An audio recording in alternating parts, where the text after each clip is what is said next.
The Paper Bag Princess. Story by Robert Munch. Art by Michael Marchenko.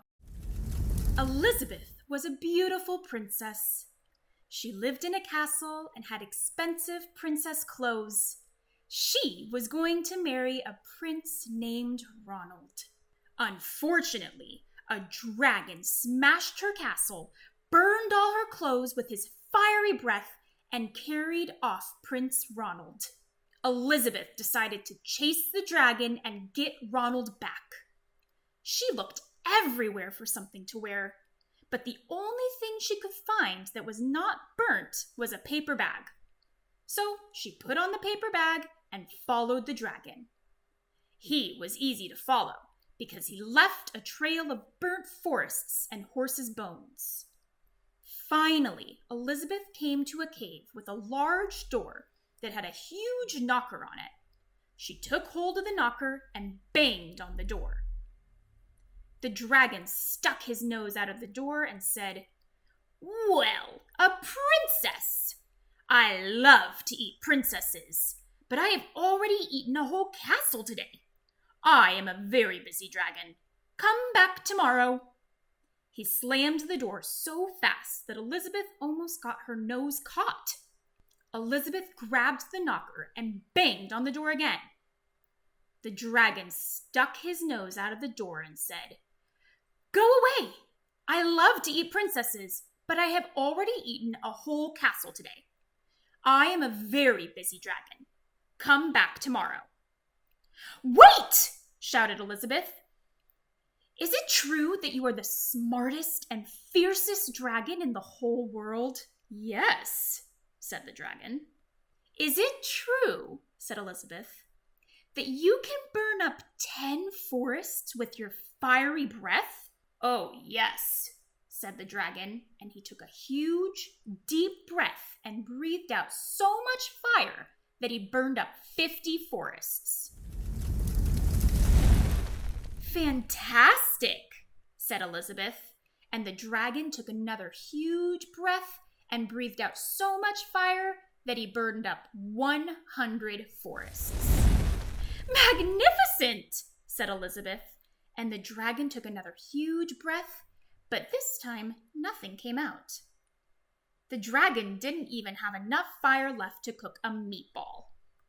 Elizabeth said, "Dragon, is it true that you can fly around the world in just 10 seconds? "Why, yes," said the dragon, and jumped up and flew all the way around the world in just 10 seconds. He was very tired when he got back, but Elizabeth shouted, "Fantastic! Do it again!" So the dragon jumped up and flew around the whole world in just 20 seconds. When he got back, he was too tired to talk, and he lay down and went straight to sleep. Elizabeth whispered very softly, "Hey, dragon!" The dragon didn't move at all. She lifted up the dragon's ear and put her head right inside. She shouted as loud as she could, "Hey, dragon!" The dragon was so tired, he didn't even move. Elizabeth walked right over the dragon and opened the door to the cave. There was Prince Ronald. He looked at her and said, "Elizabeth, you are a mess. You smell like ashes and your hair is all tangled. And you are wearing a dirty old paper bag. Come back when you are dressed like a real princess." "Ronald," said Elizabeth, "your clothes are really pretty and your hair is very neat. You look like a real prince, but you are a bum." They didn't get married after all. 40 years of the Paper Bag Princess. In 1974, Bob and I were working at the Bay Area Child Care Center in Coos Bay, Oregon. Every day after lunch was nap time for the children. The babies and toddlers were very tired and fell asleep easily, but the older kids, though they didn't mind laying down on the cots in the nap room, often didn't calm down enough to fall asleep. That's when Bob started telling stories. He would begin not knowing where the story would go, and so made it up as he went along. He told stories till all the kids were asleep. He often used some of the kids' own names. Before long, the kids started asking for particular stories. Tell the one about Mortimer, or I want to hear the one with the airplane in it. Tell the one about the fire station. He told stories every day. Some were no good. Some he forgot, and some got better and better and better. The things the kids liked were kept for the next retelling. These stories didn't even get written down. They lived in his head, or the kids would remind him. One of the favorite themes involved a prince, a princess, a castle, and a dragon.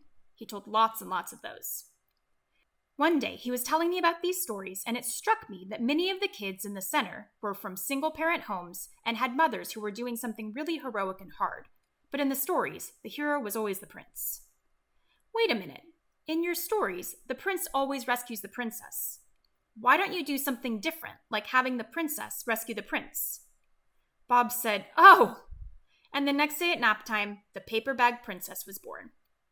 Eventually, the parents got to hear some of the stories, and the one where the princess rescues the prince became one of their favorites as well.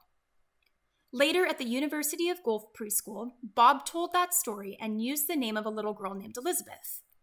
When she came to the preschool for the first time, she dropped her coat on the floor and waited for Bob to hang it up.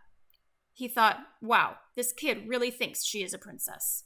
The name stuck, and after many retellings, the princess was always Elizabeth, and the story became a book. I like to think that my observation that day in Coos Bay fell on fertile ground, because Bob is so open to new ideas, so free of preconceptions and bias. He had no knee-jerk reaction that the hero had to be the prince. His way of not being affronted by the idea that the hero of the story could be a girl came from a very deep place. It was and is the part of him that believes kids are important, the same part of him that holds such deep compassion for people just for being what they are, human. As Bob's career as a storyteller took off, he was always able to count on the paper bag princess. It seemed to touch people. They demanded to hear it. They loved to act it out, and audiences were always willing to become part of the story. Even when Bob would ask for a large, ugly dad to be the dragon, there were always lots of volunteers. The story resonated with people because it was funny, but it was more than that. Audiences loved it because Elizabeth told Ronald off, which surprised people at the time. But Bob knew then, as he still knows now today, that everybody, maybe kids especially, always have people in their lives they'd like to stand up to. And by giving the world Elizabeth, he let people know that that was okay. I like being in a world where the paper bag princess lives, and where Elizabeths of all kinds all over the world remind us every day that they are our heroes. Anne Munch with Robert Munch.